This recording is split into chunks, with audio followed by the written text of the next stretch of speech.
Hari ini hari terakhir rekapitulasi hasil penghitungan suara pemilu 2024 dan lagi-lagi pengumuman hasil pemilu dilakukan hari terakhir dengan berbagai catatan dan kejadian khusus. Apa saja catatan dan kejadian khusus tersebut? Kami akan membahasnya bersama dengan anggota KPU 2007 hingga 2012, I Gusti Putu Arta. Selamat sore Pak Putu, terima kasih sudah kembali bersama kami di Breaking News Metro TV. Pak Putu, tadi Anda katakan di perbincangan sebelumnya bahwa hasil penghitungan suara rekapitulasi nasional ini akan selesai atau rampung pada malam nanti begitu ya. Nah, ini ada sejumlah catatan tadi juga disampaikan oleh pihak Bawaslu dari Papua Pegunungan bahwa ditemukan laporan itu diselesaikan dengan sistem mediasi. Seberat apapun laporan, maka caranya menggunakan sistem mediasi. Nah, apa catatan Anda dari dua provinsi yang terakhir ini dilakukan rekapitulasi hasil suara pada kesempatan hari ini, Pak Putut? Kalau dua provinsi sekarang itu sebetulnya yang menarik kita ikuti kan provinsi Papua Pegunungan ya, karena dia ada di daerah yang agak dalam. Kalau nanti di provinsi Papua Induk, karena ada di perkotaan, relatif tidak ada sistem nokennya di sana. Nah, dari penjelasan tadi sebetulnya sudah menggambarkan bagaimana situasi pemilu ke pemilu di Papua dari tahun 2009.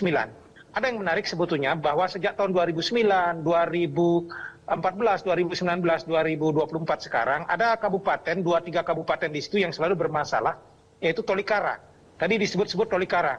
Dan itu kembali bermasalah. Betul. 2019 juga bermasalah, 2014 juga bermasalah. Sebetulnya ada 2 kabupaten lain lagi yang juga kemarin dulu agak bermasalah seperti Puncak Jaya, Yahukimo. Tapi hari ini relatif 2 kabupaten itu tidak disebut. Nah, yang juga menarik adalah di situ disampaikan sampai 5 kali pindah.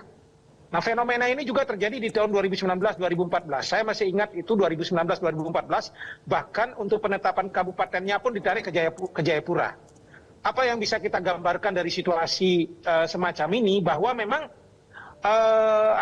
dinamika politik lokal di tiap distrik kecamatan itu memang sangat dalam begitu ya. Tadi juga dijelaskan dalam bahasa kita itu ada suara yang bersifat linier.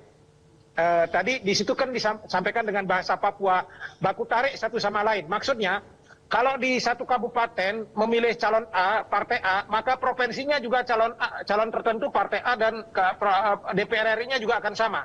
Bahkan nanti kalau kemudian kita sempat live untuk menyaksikan angka-angkanya, pasti akan menarik sekali. Ada banyak calon yang nanti akan memperoleh suara 000, tapi ada calon tertentu yang ngeborong semua suara gitu. Itu yang akan menarik di sana untuk menjelaskan fenomena itu. Artinya apa sebetulnya untuk konflik kenapa terjadi itu lebih pada persoalan nuansa di level kabupaten kota sebetulnya. Konflik di level kabupaten kota ini dan provinsi inilah yang menyeret konflik di level DPR RI. Tadi sudah dijelaskan untuk level presiden relatif tidak ada konflik. Untuk level DPR RI relatif mungkin dalam tanda kutip tidak ada konflik. Tetapi karena dia paralel antara suara kabupaten sama dengan suara provinsi sama dengan suara DPR, maka pertarungan konfliknya pun naik ke atas.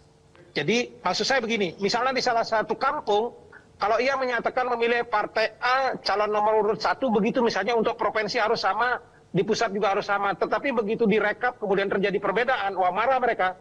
Akan datang bersama orang satu kampung menyerbu proses rekapitulasi. Itulah tadi penjelasannya. Baik. Jadi kenapa proses mediasi itu dilakukan? Karena kawan-kawan di Bawaslu provinsi juga ingin menyelamatkan juga dirinya karena situasi tekanan sangat luar biasa. Saya bisa membayangkan itu. Mereka datang ke kantor Bawaslu provinsi rame-rame bersama orang satu kampung, 2 kampung, lalu memberikan tekanan luar biasa. Kalau pada saat itu tidak dibuatkan keputusan, mereka juga beresiko begitu. Ya, jadi harusnya seperti apa nih Pak Putu? Kalau kita lihat ini memang letak geografis dan juga dinamika politik lokal ya yang selalu terjadi di Papua. Ini kan seharusnya sudah bisa diantisipasikah sejak awal atau seperti apa? Pengawasan yang lengah atau bagaimana nih Pak? Tidak sesederhana itu, karena ini menyangkut dimensi yang bersifat sosiologis ya. Artinya tidak serta-merta betapapun pengamanan bisa dilakukan, betapapun kita bisa berbicara norma di situ, tetapi dinamika lokal di situ kita tidak bisa petakan karena konfliknya kita tidak ketahui. Ini kira-kira siapa diuntungkan, siapa dirugikan, lalu barulah meletus konflik itu misalnya. Tetapi penanganan standar seperti di Jakarta atau di daerah-daerah lain terhadap situasi di Papua tidak bisa kita terapkan. Nanti ada yang menarik sebetulnya yang belum tergambar di proses di Papua ini. Misalnya kita sudah dengar kemarin ada sejumlah surat suara terbakar. Dugaan saya di beberapa tempat, di beberapa distrik, di situ jangan-jangan sebetulnya tidak pernah ada terjadi rekap di level TPS apalagi gitu. Di level kampung, langsung di level kecamatan.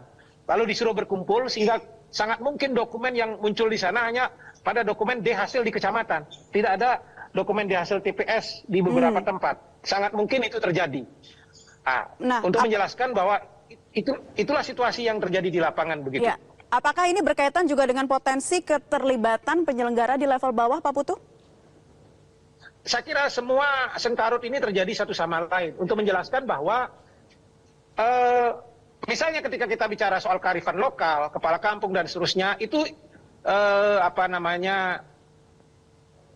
dinamika politiknya juga kan sangat tinggi untuk mengatakan bahwa mungkin kepala kampung juga bermain politik, lalu mendapat setoran dari mana sehingga kemudian menguntungkan calon tertentu. Artinya apa, keputusan yang sifatnya noken ini juga tidak bisa dilepaskan dari hal-hal yang bersifat transaksional, tidak pure pilihan rakyat. Jelajahi cara baru mendapatkan informasi. Download Metro TV Extend sekarang.